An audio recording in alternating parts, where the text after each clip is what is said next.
Good morning. Today I will be presenting the background of an important figure in economics, Gustav Friedrich von Schmoller. He was born on June 24, 1838 in Wittenberg, Baden, into a family of civil servants. He pursued his study in public administration, finance, statistics, economics, history, and sociology at the University of Tübingen. Schmoller served as a professor at several prestigious universities, including Halle from 1864 to 1872, Strasbourg from 1872 to 1882, and Berlin from 1882 to 1913. He became a member of the Prussian State Council in 1884 and was appointed the official historian of Brandenburg and Prussia in 1807. He also represented the University of Berlin in the Prussian Upper House starting in 1889. In 1873, Schmoller founded the Association for Social Policy, which promoted labor laws and social reforms in Germany. He was a vocal opponent of classical economic approach and was the pioneer of the younger German historical school, which emphasized the importance of historical and social context in economic study. Throughout his career, Schmoller played a key role in developing economics as an academic discipline in Germany. He was responsible for many influential studies in economic history and social policy. He passed away on June 27, 1917 in Bad Hausbach, but his legacy continues to influence institutional economy and social thought today. The second question is, what were the major tenets of the school? First point is, economics must be based on history and society.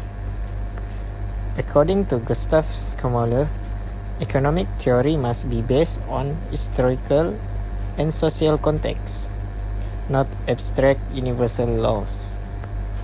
The second point is inductive bottom-up method. Schmoller emphasized the inductive method, observing facts and empirical data before drawing economic conclusions. Lastly is strong role of government. He argued that the state should actively guide the economy to protect social welfare and prevent exploitation. Whom did the school benefit or seek the benefit? First, benefiting the state and nation.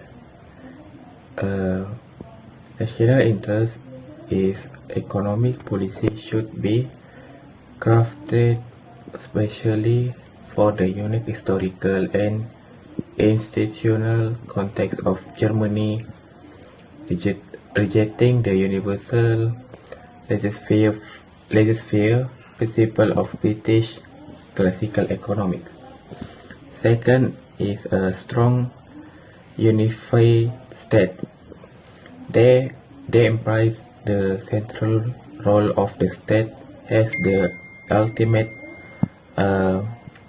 arbiter, planner, and reformer of the economy, capable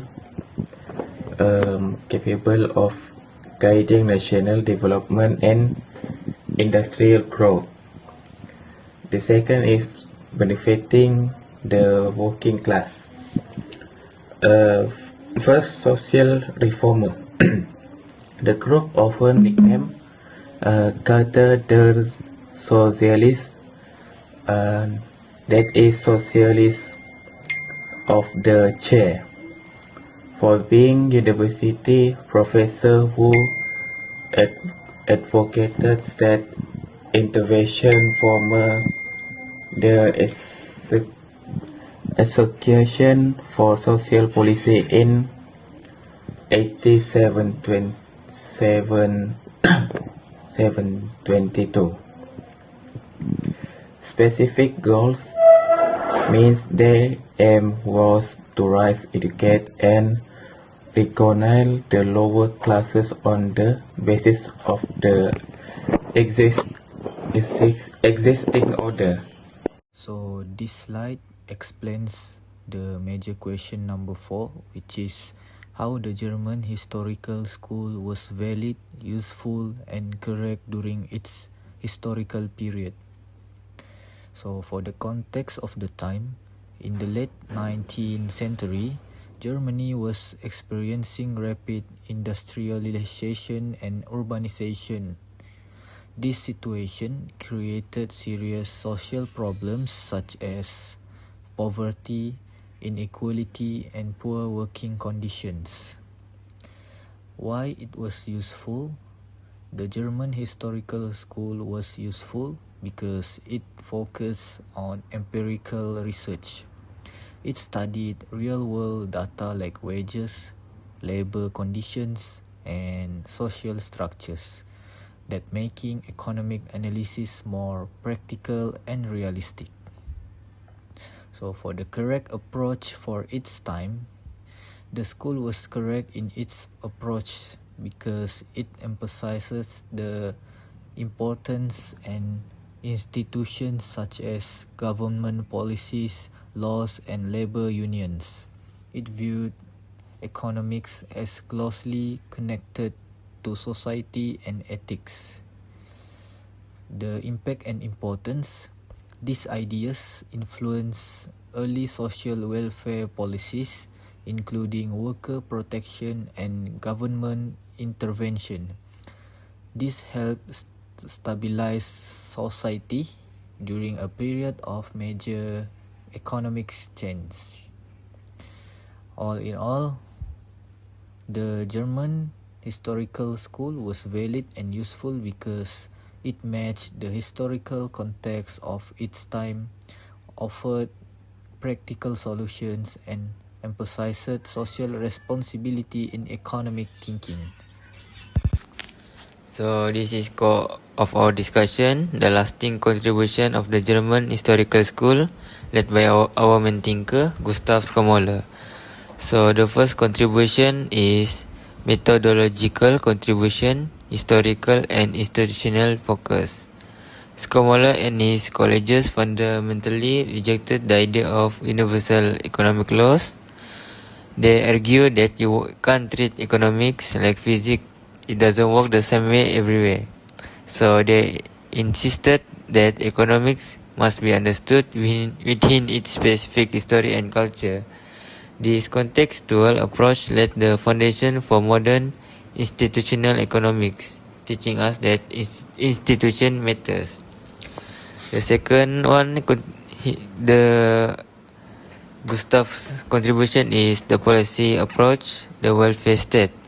They advocated for social policy, which is a strong ethical role for the state to protect workers and mediate class conflict. The advocacy directly led to Germany social insurance program in the 1880s. This was the birth of the modern welfare state that many nations rely on today. So in summary, Skomoller gave us a new way to study economics through history and a new way to apply it through social protection.